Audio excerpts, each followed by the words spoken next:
Entry inhibitors and integrase inhibitors are groups of medications that are used in heart, or highly active antiretroviral therapy, which is a combination of medications used in the treatment of AIDS. AIDS is caused by a retrovirus called human immunodeficiency virus, or HIV. Entry inhibitors act by preventing the binding of HIV to the CD4-positive cell receptors, thereby preventing its entry into the cell.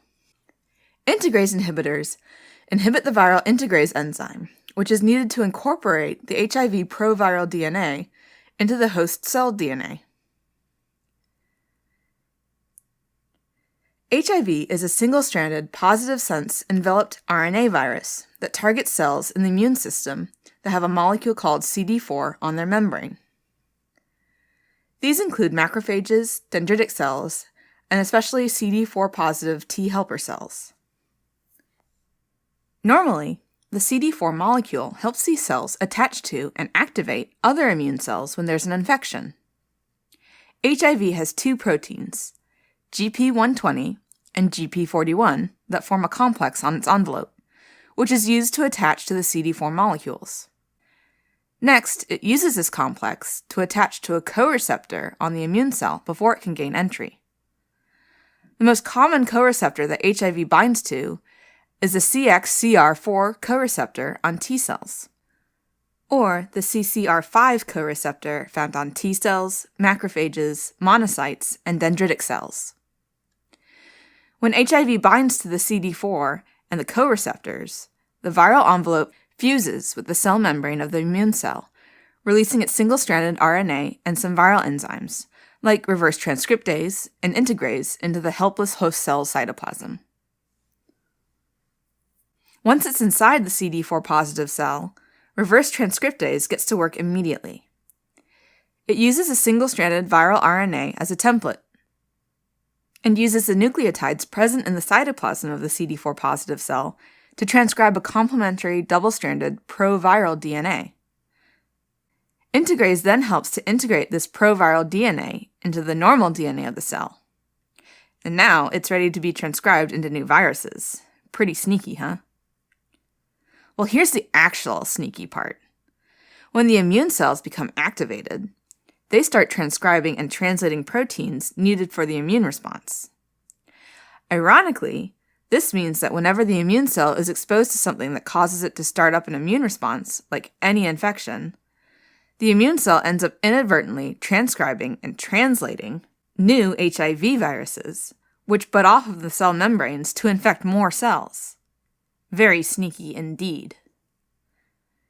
Over time, more and more immune cells are infected, and the immune system begins to fail, which is called immunodeficiency. And this increases the risk of infections and tumors that a healthy immune system would usually be able to fend off. These complications are referred to as AIDS, or acquired immunodeficiency syndrome. Now, in order to prevent the HIV virus from infecting a cell, we can use entry inhibitors, also called fusion inhibitors. The first medication, enfuvirtide, targets the HIV virus by binding to the GP41 present on its envelope and disabling it, so there's no fusion of viral and cell membranes. This medication is given to treat strains of HIV that develop resistance against other commonly used antiretroviral medications, like nucleoside reverse transcriptase inhibitors. Enfuvirtide is given as subcutaneous injections.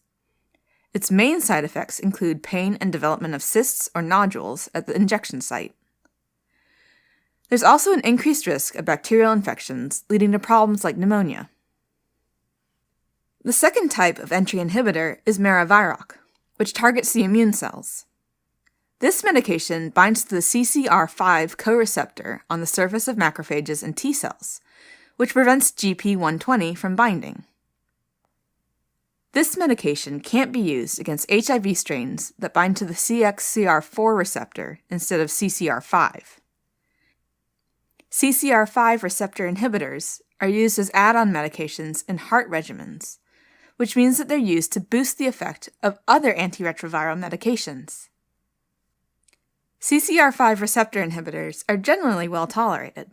The most common side effects include diarrhea, joint and muscle pain, and they can also damage the liver, leading to jaundice and elevated hepatic enzymes. Now, suppose the virus does fuse with the immune cell and deposits its RNA and enzymes.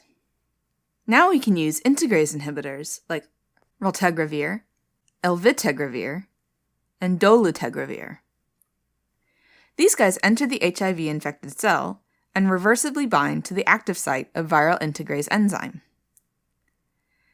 This means that the proviral DNA can no longer be incorporated into the host cell's DNA, which stops the formation of new HIV viruses.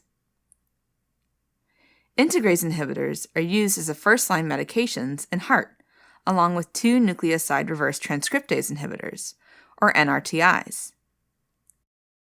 Side effects of integrase inhibitors include nausea, headache, and myopathy, which leads to an elevated creatinine kinase.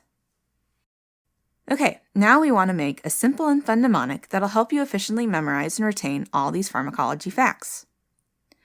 So let's have some HIV viruses invade from the sea, while the land represents our immune cell. These viruses are carrying a pitchfork to represent the number 4, and a wand for 1, to help you remember GP41. A tidal wave, representing enfuvertide, is about to knock the weapons out of their hands and foil their invasion. On the beach are 5 coconut trees, representing the CCR5 protein. Patrolling by the trees is a soldier armed with a pair of maracas, representing Maraviroc. He's pretty diligent in preventing the viruses from making it to the tree lines, but the HIV that doesn't target CCR5 can still make it past him. Now, some of these lucky viruses aren't so lucky after all. Further inland, representing inside the cell, there's a tiger waiting for them. This represents the integrase inhibitors with tegra in their names, like raltegravir, elvitegravir, and dolutegravir. It's got a heart-shaped spot on his body to help you remember that it's used for heart therapy. For side effects, there's a happy little bacteria surfing on the enfuvertide wave for bacterial infections, and he's got a syringe sticking out of his head for injection site pain. Next to the Maraviroc soldier, there's another guy doing push-ups.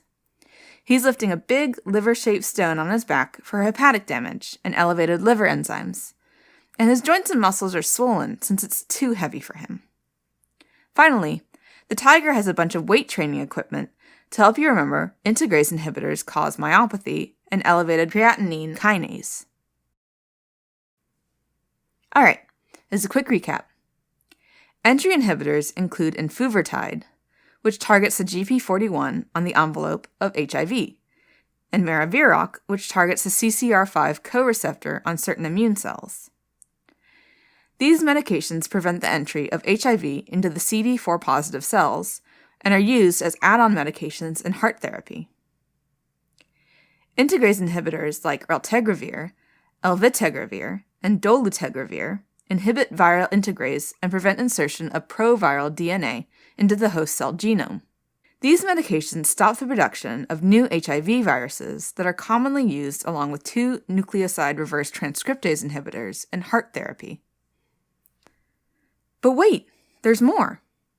Here's a mind map with all the mnemonics from the video. Go ahead and pause the video so you can test yourself to see what you remember. Stay tuned for the answers after the credits.